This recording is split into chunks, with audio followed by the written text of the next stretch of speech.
The White House kind of flipped out recently after multiple different reports surfaced saying that multiple different cabinet members are likely going to be fired sometime within the next 12 months. And honestly, that's not surprising at all. To be real clear here, it's actually nothing short of a miracle that Donald Trump has not already fired some of these incompetent buffoons that he has surrounded himself with. I mean, after all, Donald Trump's first term in office, was kind of, the calling card of it was everybody eventually gets fired. There was only 3 or 4 folks that stuck with him through the entire thing, some of them gone within the first year. So the fact that that hasn't happened, pretty remarkable. But it's because he's surrounded himself with spineless yes men and yes women, and unfortunately for him, their incompetence has prevented them from being able to carry out some of his most dastardly plots. As I pointed out last week, Pam Bondi, of course, has let Donald Trump down more than anyone else. And according to White House sources who spoke to conservative media personalities, Bondi's name is at the top of the list of the people that are likely to be fired within the next year. More on that in just a second, but first, a quick word from today's video sponsor. By now, you know Trump's big, beautiful bill has passed, but almost no one's reporting how ICE will get nearly $40 billion of our tax money each year, making it the most heavily funded law enforcement agency in U.S. history. That's more money than most nations spend on their entire military. So much of our media is either missing the worst of this bill or twisting the language so you think it's all in your best interest. But we've seen the ICE raids ramping up. Now Trump's openly threatening to deport U.S. citizens. This should be the biggest story in America, yet it's buried. Making ground news essential right now is what all of this is doing. They're the only tool I've found exposing these blind spots in the media.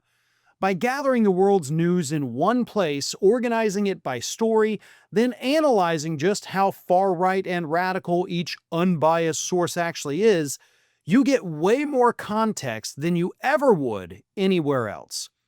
If we're being honest, we've seen Trump's power grabs throughout history. They said never again, and that means never again everywhere. And right now, it's happening here.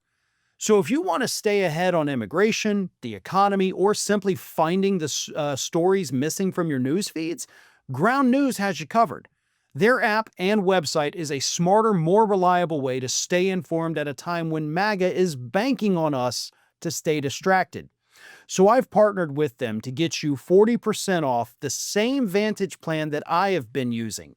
That comes out to $5 a month for unlimited access to everything I've mentioned and so much more. Just go to ground.news/Farron or scan the QR code to subscribe. With at least another 4 years of this, we can't afford to miss these details. So Tony Kinnett, who is a writer for the conservative Daily Signal, said recently on Real America's Voice that both Pam Bondi and Kash Patel are likely at the top of the chopping block order at this point. And again, that's not surprising whatsoever. And Kinnett said that he got this from a source inside the White House. He's not just making it up. He's not just, oh, I heard from a friend who heard it from a friend who heard it from another. No. He said, I heard this, I was told this by a source inside the White House that Bondi and Patel are likely gone within a year. Now, the reason for this, Kinnett says, is because their handling of the Epstein debacle, right? Hasn't gone well for Trump, of course, has helped drive his poll numbers down. But I think that's the smokescreen, right? I think the Epstein stuff is just a distraction within this administration. For the public, it's not a distraction. It is important. We need to know the people. But Trump will use it as an excuse. The real reason I think he would get rid of Bondi and, of course, possibly even Patel is because of how badly they have botched those political prosecutions of James Comey, Letitia James, the looming charges that could be coming against Raskin and Swalwell, or Schiff and Swalwell as well. I mean, to the point where there's actually a grand jury now impaneled to investigate the administration's handling of those prosecutions. So yeah, the fact that that happened and then a White House source says, yeah, Patel and Bondi are probably out the door, but it's totally because of Epstein. Nah, I don't believe it for a second. I believe it's because they have botched everything Trump has asked them to do. But those weren't the only people that could be on the chopping block. At the same time this report was happening, CNN reported that Kristi Noem and, of course, her possible boyfriend, rumors are swirling about that, but lead advisor Corey Lewandowski could also be on the way out.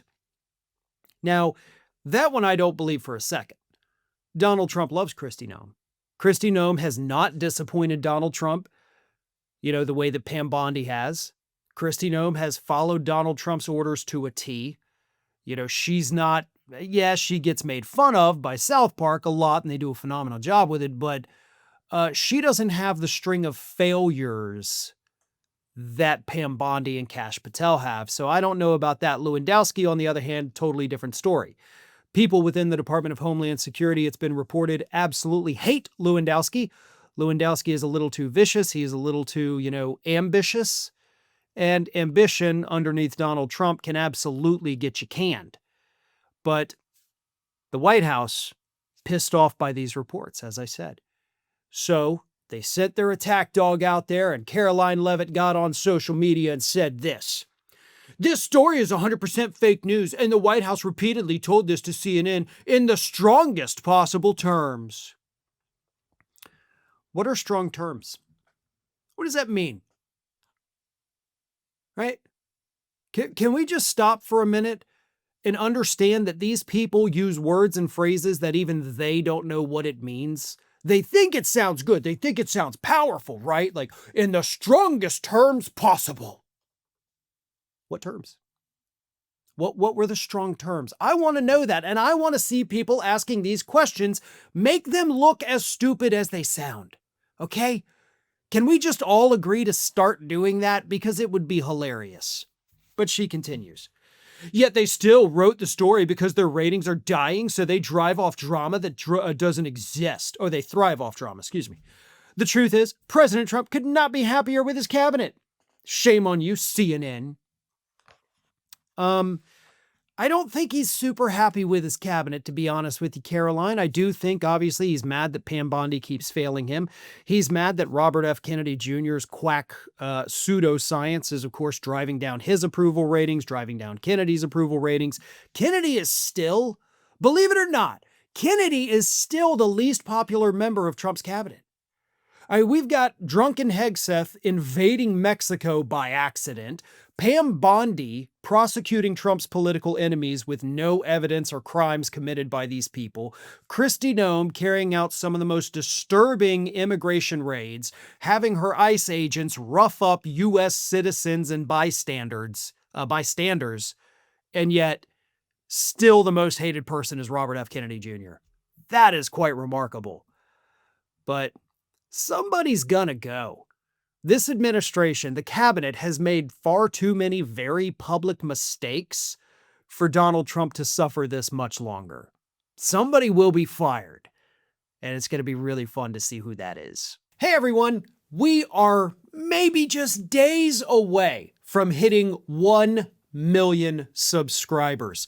Fewer than 15,000 subscribers to go at this point, and we need your help. If you are not already subscribed to the channel, please do so, and tell your friends. If you have progressive-minded individuals in your life that are not subscribed to Fair and Balanced, please send them a link, send them a video, let them see what it's all about, and encourage them to subscribe. We are hoping to hit that 1 million mark before the end of this year, but I think we can do it even quicker than that. So again, if you're not already subscribed, please do so. And don't forget to share the channel with your friends. And as always, like and comment on the videos.